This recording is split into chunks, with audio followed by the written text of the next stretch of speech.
এটা ছিল ইসকন মায়াপুর যাওয়ার একটা মিনি ব্লগ।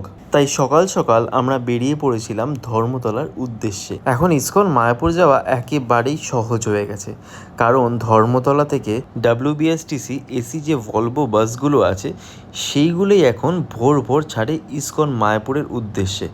তো মোটামুটি সকাল 7টায় প্রথম বাস, তারপর 7:30, আর তারপরে হয়তো আরেকটা আছে 8টা বা 8:30টার দিকে। তোমরা এই পুরো ডিটেলসটা মেক মাই ট্রিপেই পেয়ে যাবে।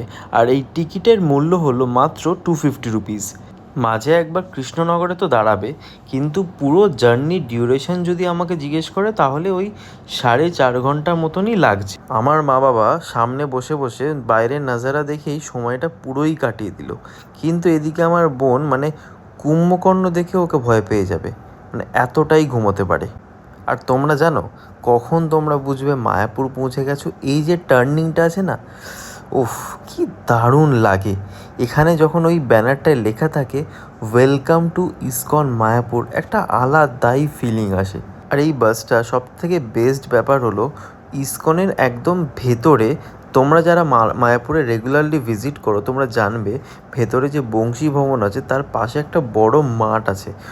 আর এবারে আমাদের বুকিং ছিল কোঞ্জ ভবনে, মানে যেটা চন্দ্রোদয় মন্দিরের একদমই পাশে। তো আমরা ব্যাগপত্র নিয়ে আমরা 4জনে এগিয়ে গেলাম আমাদের রুমের উদ্দেশ্যে। এই ভিডিওটা ছিল আমরা মায়াপুর কিভাবে পৌঁছালাম, বা তোমরা কিভাবে পৌঁছাতে পারো Mayapur best comfortable and affordable ওয়েতে। তো সেকেন্ড পার্ট খুব জলদি আসছে।